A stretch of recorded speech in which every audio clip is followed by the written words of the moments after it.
Okay, this one is for ZekashisGale. This VOD review is for ZekashisGale. You say you're a hard stuck GM3. You play Iron Fist. You didn't get into hero shooters before. So you don't think you're mechanically very good, but you have a background in fighting games and MOBAs, which is good. I love fighting games. A lot of the references I make in terms of like how sort of hero shooters also work is a little bit like fighting games where, you're trying to bait that person to use that ability, right? Like in fighting games where you're playing that sort of like footsie thing. You want to bait them into using an ability so that way, like when it's down, you have the advantage. Like there's a split second reaction. The thing is with hero shooters, it's just a little bit more space to work around in. But we're just gonna get right into it here with this one. You are on defense first.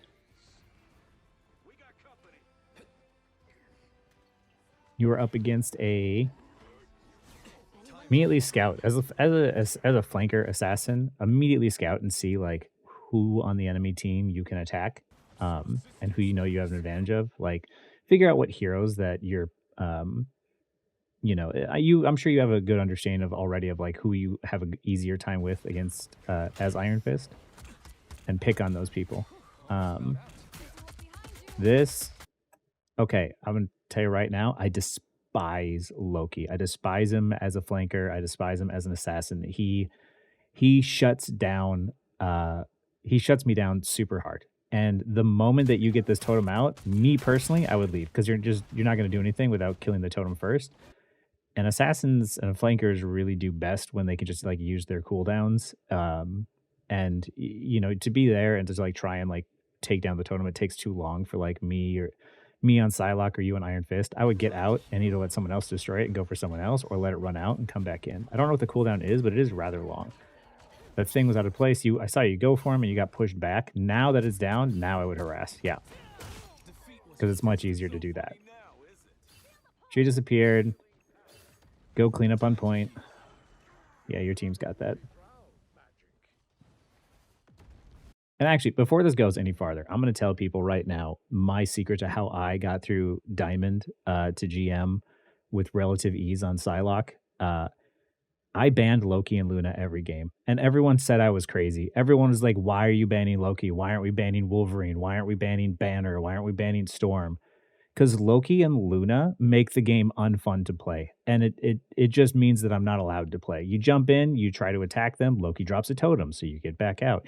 You go back in, you try to attack, Luna ults, and you're like, okay, so there's 12 seconds, I can't attack. You jump back in, you try to attack, Loki copies Luna, and now there's a second Luna ult. I will ban those two forever, even if it means I have to go up against a 57% win rate Storm. I'd rather fight that than this totem 24-second not allowed to play the game BS. So if you like, all of my friends I know that were struggling to get through Diamond just started banning Loki and Luna every game, and they just dealt with the harassment of people. But it was much more effective than anything else we tried, because we were at like a 50% win rate when we first were trying just let everyone else choose the bans. And then when we started banning Loki, it was like 70%.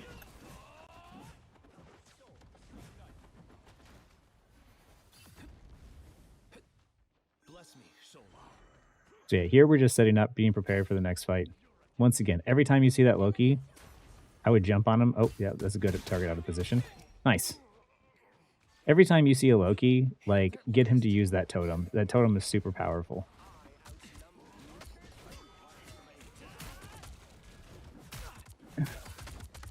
Yep. Good. Now get out. Yep. Just like that every time. If they don't have that totem, Loki's, like, much weaker. I like this because you're dealing with the Spider-Man. You're trying to get him out of there. Okay, during this time, it's just mostly about, like, survive. Here, this ult is going on. You're not going to be able to kill anything in here, and you're just going to take a bunch of damage and use all your resources. She is already on the outside. I personally would have gone to fight her, because, like, right now, if you're in here, let's see, you lost one, unfortunately, and Adam Warlock is not great heals. So I would sort of... Is he still in there? Yeah. So I personally would leave this area in here. Because look at you're building ult, but you're not doing much. I would have been already trying to set up along the outside and get ready for the flank on the back end here. Because while you're in that ult, you're as long as I think I don't know exactly how Adam Warlock works perfectly. I think as long as you're near each other, you all sort of like get the healing stuff. But I personally would have just gotten my health up and been prepared and let Adam worry about the rest of my team. You don't need to be tanking damage all the time as the flanker. Yeah, just like that and harass. See?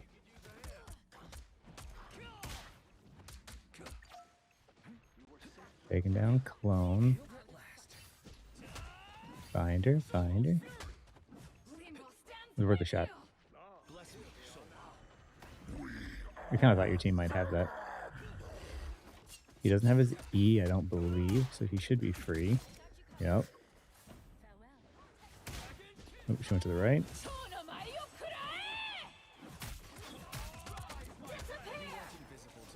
That's not bad.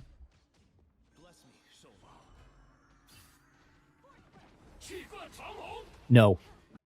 I know the temptation. There's a bunch of squishies on point, and you want to just ult and get in there and do some damage and do some stuff, but like that happens. But watch. Portal. If you would have waited. Because like, wait. Heal up.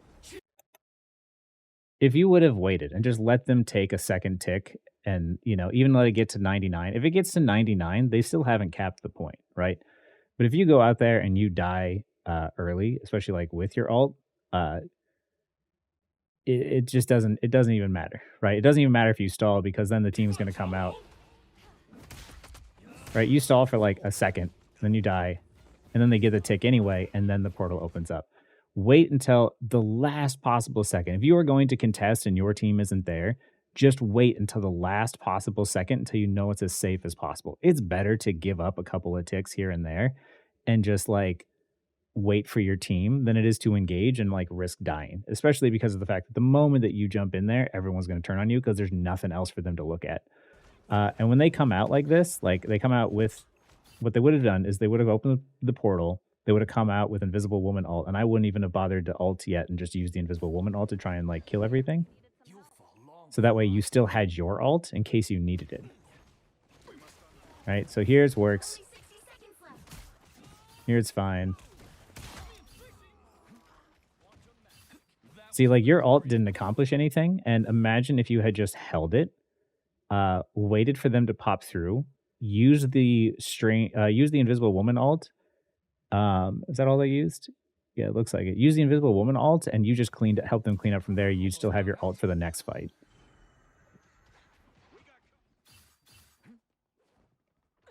And it wouldn't have changed a thing, because like even if you would have waited and it would have gotten to like 99%, it still would have gone down back to there. It's literally the same things would have happened. So it's just timing your engages to be a bit more patient and learning like to give up some of the objective for the greater advantage, like in the long run. He's isolated. Once again, people, even if it's a tank, if they're out of position, you can beat them up.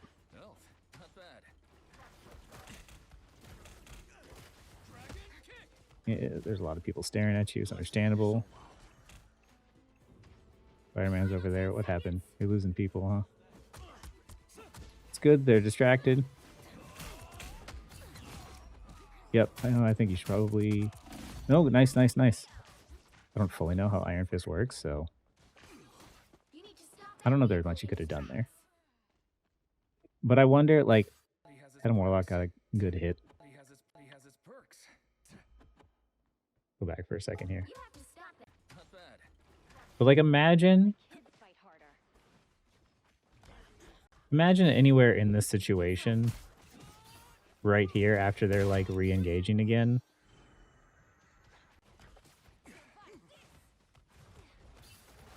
I want you to just try and think of like how this fight might be different if you had your ultimate, right?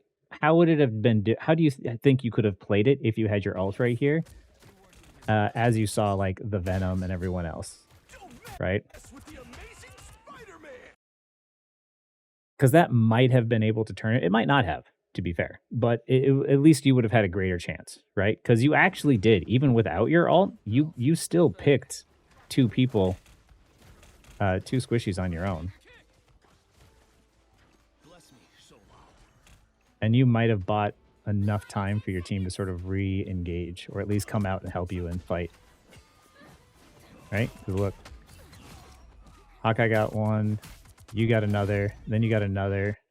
Imagine if you had your ultimate here. That's what I mean. Is like, you know, it's really difficult because the higher you climb up, the more when you time your ultimates and everything matters a lot more. And whether or not like you had to use it or you know, or whether you could have held it. And I understand too, this is all hindsight 2020, and I'm gonna say this in every one of my VOD reviews, but it's just like there's times I throw out ultimates thinking it's gonna do something, and I have plenty of VODs where I'm like, oh, that didn't do anything at all. But yeah, sometimes we just make those mistakes. We just have to like try and learn, adapt, and um, do better next time. Like my big thing is I got to stop trying to dash up and ult on top of invisible womans. They're all getting too smart for that. I also can't ult cloak and dagger without her doing that little cloak thingy. This is good. Isolated Psylocke. Yes. There's totems. Don't bother punching in there. Just sort of wait for it to run out. Now go in. Just do that pretty much every single time. Get the totem to be used. Like jump on Loki, get the totem to be used, and then after it's down, re-engage back in.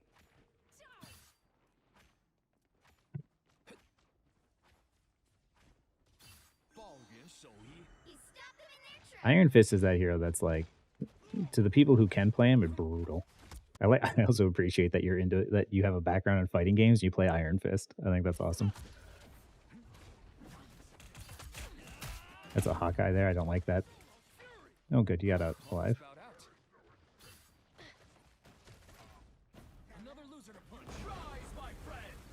Nice. I really like you coming from that angle there. Once you see a lot, yep, time to get out. But that was just unfortunate. They played that one well. Oh, you're still alive though. Oh, but your team is dying. This is a get out moment. Just leave. Leave, leave, leave, leave, leave. Yeah, when that many people on your team dead, all you're gonna do here is you're gonna die and stagger more. Like your team got the res, like there wasn't anything in that situation that seems like it really could have been avoided. You know, you tried to disengage, you had low health, you got behind cover, and you know, you were hoping to get healed and you couldn't, and then you got rezzed, and then the team died anyway. And then at that point, it was just like, you know, get out type of moment. So right here, I always like to hit tab at least just like sometime in the middle of the game. It looks like their Psylocke is a bit of a problem, so I would be trying to like make sure that she doesn't ever focus the backline. But she's doing too well. Hawkeye is not doing terribly well. She's trying to ult. That's why she's up there. There it is. So let's see. It's really hard to tell the difference between ults when you're like in VOD review moment because you never know which team, if you're team pink or team blue. But it looks like both support ults are used. No. Okay, so there might have been an accident, but using your ult at the same time as like Luna's just kind of like doesn't do anything. Okay, that red circle is just the Psylocke ult. Oh, the moment you hear your powers are mine, Loki's copying the enemy's the support ultimate. So the moment you hear that, you don't hit your ult. Because nothing happens. Now they just cancel out your ult entirely, and you just needed to hold on to it. Because right here, you're going to see you're going to do a whole lot of nothing. You get close to getting Hawkeye, but no. And now you're just losing people again. Now you get out because there's nothing you can do. You do your best to try and keep leaving, walk really far away, because that's going to happen.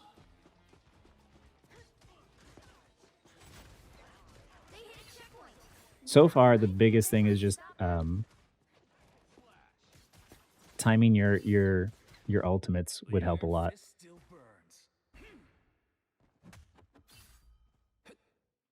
You fighting individuals, I think, has gone really well. Your target prioritization is pretty good. You know, knowing when to attack the tanks, when to attack the other people. This is dangerous because you're engaging first without your team. You should be waiting. You're gonna die. Yeah, see how Strange is out here? You went out and you jumped into the enemy team when there's 1v6, and everyone is gonna look at the flanker all at once because that's the easiest way to just take them down. You need to work off of the distraction, and it's better to give up space and just let your team come out than to use your fast mobility to get in there quicker to try and stop the point. You shouldn't be the one to stop the point. That's mostly the tank's job, is to try and control that space. Your job is during the distraction when everybody is looking at him and his shield is and he's applying pressure to like the front, and like Hawkeye is behind him shooting and like doing a bunch of damage. You go the other route around the side and jump on the back line here to get them to blow their cooldowns. Uh you should be attacking the Loki. You can attack the Luna. You know, like I said, get them to use the totem and then just get out and then attack someone else and then go back in after it's down and attack the back line some more. Or oh, you had a DC too. That's not good. That makes it harder. Um, but yeah, otherwise you could also like wait for the Psylocke to try and jump in and attack and try and peel for your team first. But right there, you engage too soon. And now your team's falling over. Especially because it looks like they DC'd for just a second and they're coming back. Like, you were already down, so you went in and it was a 5v6, making it a 6v4 against your team, and then your team just got walked over. And now this is the same problem everybody has, where everyone just staggers and it makes the game so much more difficult because of the fact that the way these hero shooters work is it's like momentum, right? It's like tipping the dominoes over. Once they get that first pick, the second one gets easier, and once you have two picks, everyone just starts to fall over quicker and quicker.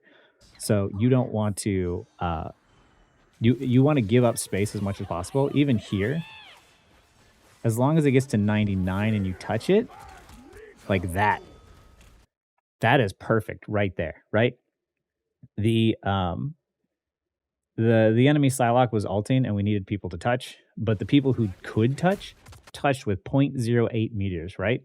That gives you the best possible chance as you're all coming back out to regroup again. So whoever touched the point did exactly what they were supposed to. Everyone else should have focused on trying to stay alive, but it just didn't work out that way. Nothing you can do there. Your team was down. You didn't have much of a chance. Like, it's just...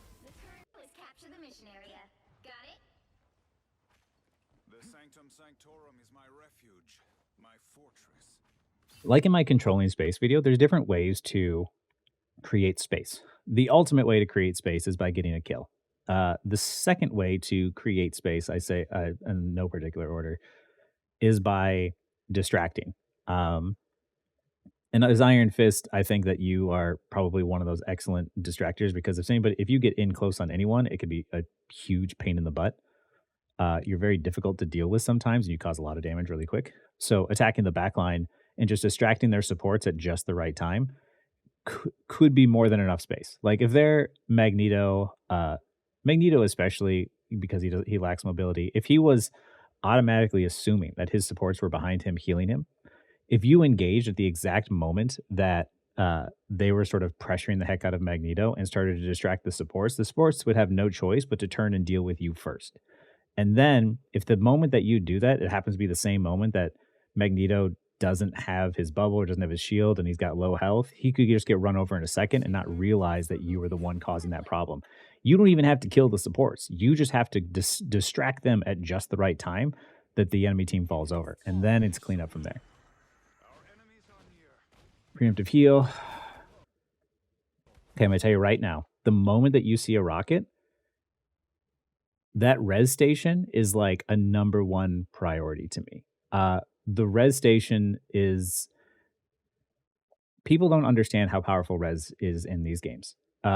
It in the numbers game, you have to think of that res station as basically a kill because it just negates one person from getting killed. If you don't have, especially since this is the game has just started and your team doesn't have ultimates, if you do get a pick, it's hard. It's much harder to get like a second pick immediately or get like more than one pick to where the res station doesn't matter without ultimates.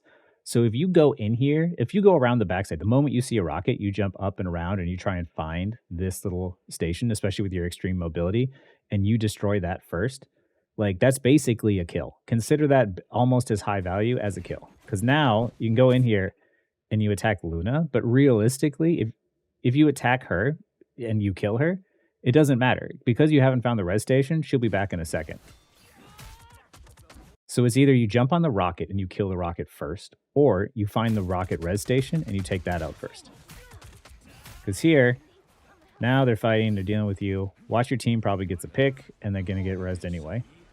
Because you're distracting 2 supports. Oh, they have 3 supports. Yeah, so she died, but she's back. And now you guys managed to get another one, but you would have an advantage of 2 people if you had just if the only thing that you did was jump in there and destroy that station and then distract the back line, you'd have 2 picks in right now instead of 1. That's a clone. Yep. Nice, nice. Harass, harass. Ooh, nice. Good target priority change. Oh, oh, oh. You're good.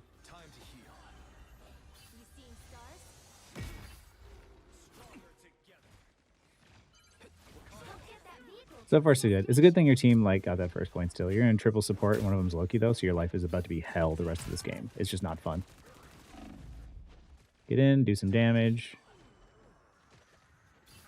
I would be either trying to get a pick on the back line, finding that rocket res station. Here's another reason. Like, see how the payload is still moving? Like, the payload is moving and nothing's happening. They're trying to contest the space. You're trying to go for kills, but you don't need the kills because the payload's still moving. You don't really have to do anything. So because you have so much downtime in here, it would be a perfect time to go and find that rocket res station, right? Because your team's not really fighting, they're just kind of poking at each other. There's not really anything that's happened. Both teams are poking at each other at the same time, and nobody really wants to hard engage because there's no reason to. Like, uh how she died, I don't know, but she was hard engaging when she didn't have to. Maybe she was just trying to build her ult. Could have been. But yeah, like the payload's not even up there yet. There's no reason for her to have died in this position. So this is like a good repositioning time. It would have been perfect to go all the way around or go up through here. I would have gone in through here and down the top and find the rocket res station at the back. Destroy that before the fight even starts, and then by the time that that is destroyed, I still would have enough time to get into position while I wait for this payload to move forward. And then once I see that payload moves forward and their team actually wants to contest that space and try and stop that payload, that's when I know my team is engaging, and that's when I want to hard commit on like their backline. Because right now there's a whole lot of stuff happening, but it's a whole lot of nothing, right? Now they engage, right? But now that they're engaging, they've put you on the back burner because all of your cooldowns are back here. The rocket still has this red station up, and the people you want to attack are all the way over here. Now, what I would say is Psylocke has ulted, and let's see, did she dash in to do that? Because normally they do. Normally they dash in and they dash out.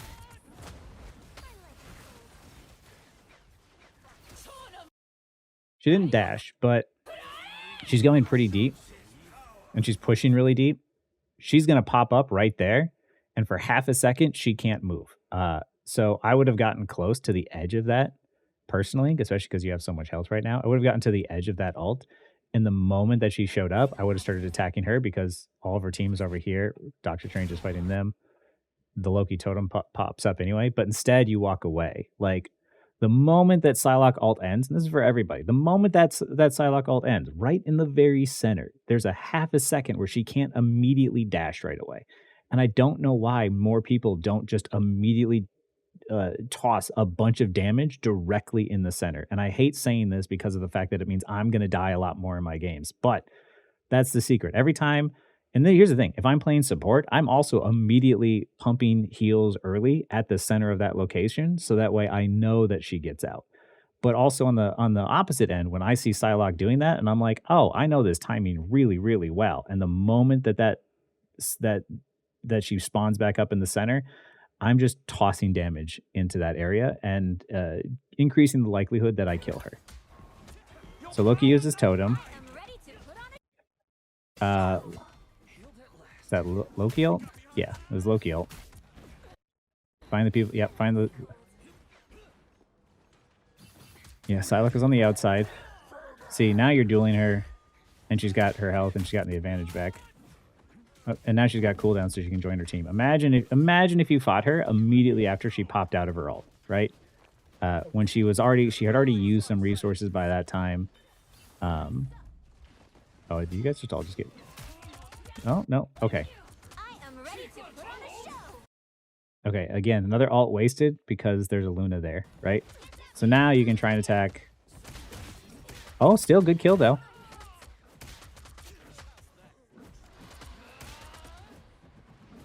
It worked out this time, but I will say I probably shouldn't have with Luna ult going on. Luna ult just like, it shuts down my ult, shuts down your ult. Yep, try and clean up. Too many.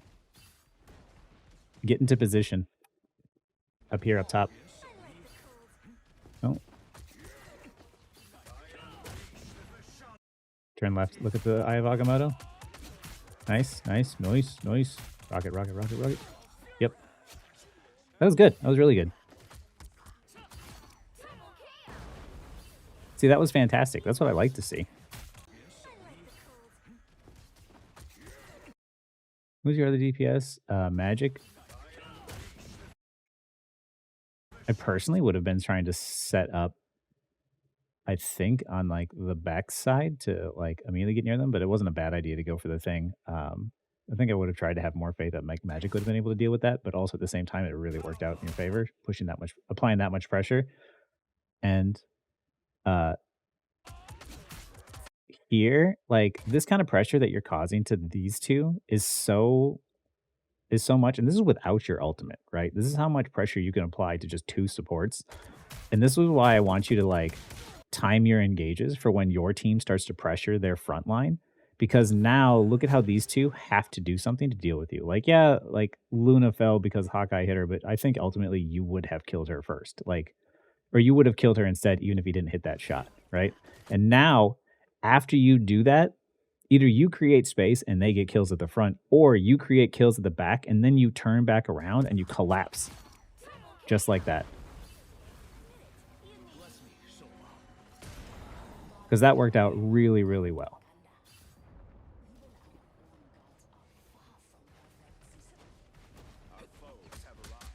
Totems. I hate the totems. No totem? Yep, kill the Loki. Kill the Loki. Perfect. When you notice that someone uses their abilities and they're right in front of you and you can close that gap on them, punish them. Punish them so freaking hard. Where's that rocket that's just pumping heals at everyone? It's good. You got the support. Get the other support. There you go. It's the last support. There you go. Okay. This is safe for now because you don't have there's no one on the enemy team that can really hit you, which is good. I will say though that for everyone as well, always be mindful. Like this open window is fine now because once again, he doesn't have anyone on the enemy team that is alive that could hit him. But always be careful that like when you do meditate or do anything, you do it behind cover and areas where there's not openings. So that way you're not getting shot during it. There, once again, you hear the Luna ult and then you ult anyway. Wait 12 seconds because look at her ultimate lasts the exact same amount of time as your ultimate. Wait 12 seconds, wait 10 seconds, and then hit it, and then try to see what you can do afterwards. Because right now, she's just going to stand on top, and you're just not going to do anything. And now nothing dies. Oh, she gets close and then you get frozen. Loki dies at least. But imagine if you just held your ult and now you used it, right? But the problem is that you have the totems. So it's like what I would have done is I would have waited until Luna ult came out or jumped on the Loki to try and get him to use totems early. And then after the totems were used and after they were gone, after the Luna ult was gone, then that was the Loki copy. Then I would have tried to use it.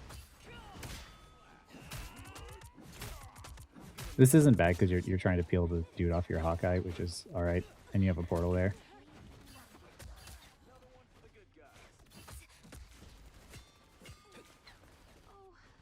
This is a get out of dodge type moment.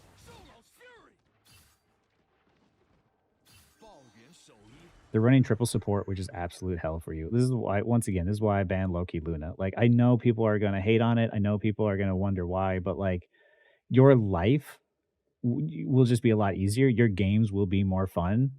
It's just easier to ban those two because even if they go triple support after that, they could try with like Mantis, Cloak, Rocket, Atom. Like they could try with all the other supports, but triple support just does not work as effective as when you ban Loki and Luna. And I would much rather play games where I try to figure out how to work around everyone else than try to work around totems and not playing the game for 24 straight seconds as they just cancel out everything that you do.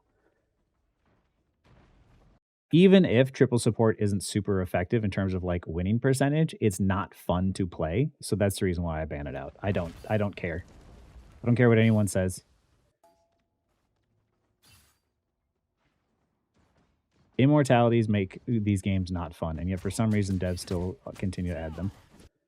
Good. You saw the Loki uses.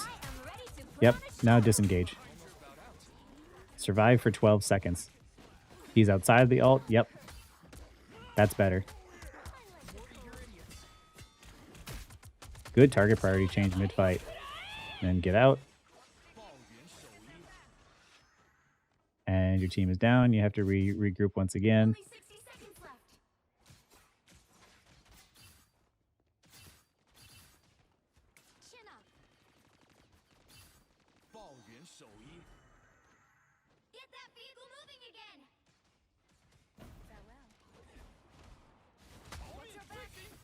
Yep. You know she doesn't have much. She's going to dash to her team. But you know she has limited cooldowns, which means you force her cooldowns on defense. There you go. Yeah, kill the res station.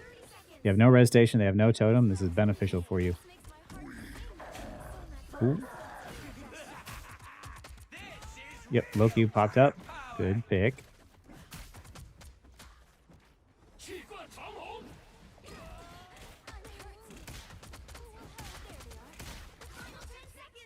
I like this because of the fact that he's the one stalling the payload out. And I know a lot of people are going to be like, why aren't you on the back line? Like, it's not a bad idea, but it's also like you need to get him off the payload. And because you had ult, it's much easier to burst the tank down that way. Now you immediately go to attacking their support, which is really good. See how effective you are when they don't have a Luna ult going on, like with your ultimate?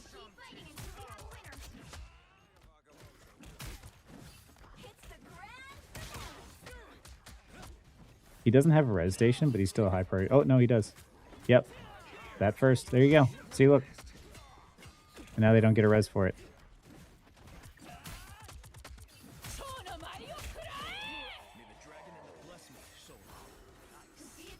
Meditating on point, which is good. So you get to get your health and it caps.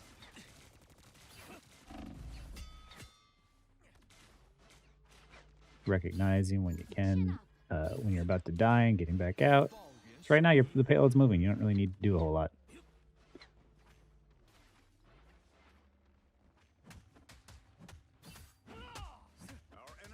As long as the payload's moving, I don't really, care. This is downtime. You could use it to reposition if you wanted to and try and get into a flanking position or do that. Because look, during that repositioning time, Psylocke was going for a flank position. Imagine if you were up there and you were there early to contest her. That's really good. He was out of position. How'd you guys... No. They got res. Never mind.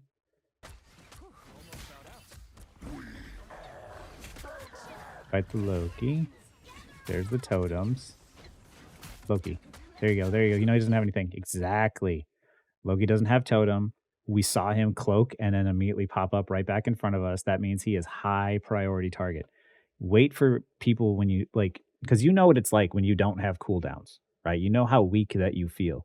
So what you're looking for is on the enemy team, and this is why it helps to play a lot of different heroes for everybody watching. And the reason why, like, you know, I have sort of the instinct I do now is after the knowledge of playing Overwatch for many, many years, and knowing that like when they use cooldowns, they are extremely weak, and that's your time to jump on them. But the thing is, like, you're extremely weak for a few seconds, so that window of opportunity in which you can attack is very, very small. But the more you learn to just like target change on who has that like open up weakness at the moment, Dynamite, she doesn't have freeze. She's otherwise she would have hit you. And then you would capitalize on it. And you attack. And you can't win that fight, so you back out, which is good. I'm gonna go back and watch them to show you why that like was so effective. So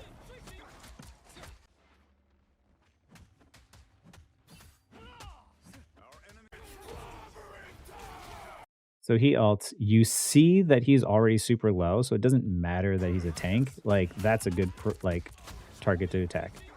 And everybody focuses him, so it doesn't matter how much support he has. He's gonna die because he doesn't have an exit plan. You're forcing the tank out. Punching the Venom, which is not doing a whole lot, but it is causing pressure to him, hopefully getting him to use his cooldowns. You attack. Loki uses his totems. That was the freeze, so you know she doesn't have it. So then you attack the Loki, who you know doesn't have totem. He went invis, and you see that because of the fact that you kick through. So you immediately switch him because he doesn't have any way to swap or create a clone or do anything fast enough.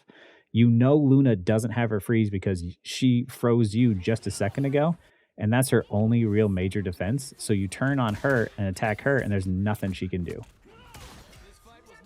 Everybody you attacked either was either out of position or didn't have cooldowns to deal with you.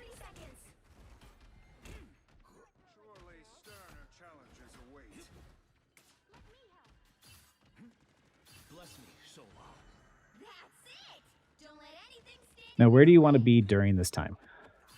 Oh, there's someone back there. Like, during this time while you're waiting, where do you want to be? Where do you want to set up? Who do you want to attack, right? For me personally, if I know they have a Loki, the first thing I'm going to do is I'm going to try and get into a position in which I can flank the enemy team and get Loki to blow his totem early. I know that they're going to have support ults because we haven't seen them in a while, but this is what they call downtime. Downtime is when you reposition, right? Or I don't know if this is technically what they call downtime. Downtime is like when the fight's happening, you want to be engaged. Like when your team is fighting, you want to be fighting too. However, in between fights, after you've won the fight and you're just freely pushing the objective, you who has high mobility and as a flanker who can kind of like get in, get out, you want to start positioning yourself into where you want to predict the enemy is going to be and what they're going to do next. And for me personally, I think you wasted a little bit too much time like going back and forth, wondering like, okay, like where do I go? I would have already been trying to position myself in a place where I would have been standing behind a corner and being tricky, and I would have been up here like in this area because they're all going to walk out and they're all going to tunnel vision. They're all going to be like, I need to go straight to the point. That's what I got to do. And I do dumb stuff all the time where I just sit perfectly still and I just don't move and I watch people walk in front of me and I watch the tank and then I watch the DPS and then I see the support at the back and then I jump on them and they're just like, did nobody see the Psylocke that was standing there for 30 seconds? No, they didn't because they all just walk straight to the point. All of them are walking forward. So I would have been hanging out here. And the moment that my team engaged, then I would have tried to like jump on the Loki and cause chaos. Although that was a really good pick. I don't know. It looks like maybe she was trying to set up and maybe she messed up, but she really shouldn't have died there. Dark Child, she activated Dark Child, so you attack whoever she's attacking.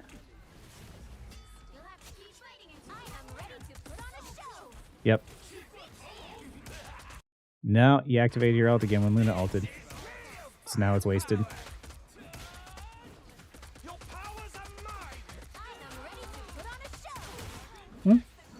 Not entirely. Somehow you still managed to get 2 kills. It was ballsy. I personally would have waited at least like a few more seconds. That way it's not at the exact same time.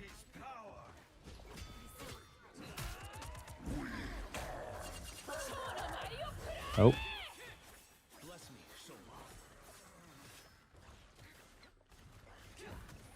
Find the target. There you might have been able, if you could have killed Rocket. If you kill Rocket, the res station goes away. So, oh yeah. So you guys got him anyway. In that situation, you might have been able to just stay on the Rocket. That's a in the moment type of decision though. That's tough to make because sometimes you would jump on the rocket and they don't die, and sometimes it's better to go for the res station. But yeah, I don't think either way it was really like a bad decision to go for the res station. But yeah, he died anyway. Just always remember, if you kill the rocket, the res station goes away. Oh, that's unfortunate. Let's see why that didn't work. Totem comes out, I'm out. You're kind of like jumping in the air, which makes it really easy for you to hit. I guess maybe you kind of had to because like the point was there, but just let Loki get rezzed in the back.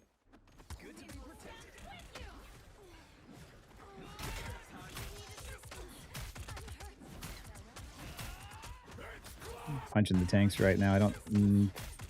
You should have, I think, moved to the supports. But then again, no, you had Dark Child and stuff on the point. Maybe they could have held it. It's really tough to say in this, like when you're in like overtime and things have already like escalated this quickly to this point. I personally would have gone to the supports because sitting there punching the tanks while they're getting healed just doesn't do anything. Okay, now I realize it says victory because of the fact that like I'm expecting the game in general. It's not from your perspective, so it says victory. But you did lose. You got pretty close. It was a very close game. The biggest takeaways from this, I would say, is really timing your ultimates a little bit better and preparing for those support ultimates to counter yours. And giving up space on the objective and waiting for your team to engage first and making sure you time that. There's a lot of like playing flankers, there's a lot of like looking at your team and seeing when they're sort of causing that distraction and then jumping in immediately afterwards. And getting Loki to use that like totem and use that cooldown and sort of like disengage and like rotating around to see who you can attack and where your time is like not wasted as much. Because yeah, I think you could have won this game just based off of like even just changing the timing of your ultimates alone to have a little bit more value. And then in between those, I would say it's just the going for like the rocket res station, attacking the moment that like your tank engages first, stuff like that would have like definitely helped you. I will say that it does look like your Hawkeye was struggling. Your team was struggling a fair bit here, so it did make it rather difficult. But those are the things that could have helped turn this in your favor, especially because it was such a close game. It was a game that you were clearly doing really well, but I think that I think you need to, if you time those engages for the neutral fight, especially now that like support ults got nerfed really hard, you can definitely time those engages so that way when you're attacking the supports on the back line, when the tank is engaging super hard on the front, you cause so much of a distraction, so much pressure that even if you don't kill the supports, you could easily win the fight just by causing that distraction. But yeah, overall, like I still think you have like really good target prioritization, like in the moment, and capitalizing on people who use their cooldowns improperly. But a lot of this game was just countered by the fact that Loki would drop his totem, Luna ult lasts way too long, and then he would copy Luna ult and cut uh, and and just do the same thing to you. Like, it's fine if you ult and then they ult, but if they ult, it's just like I'm just gonna wait.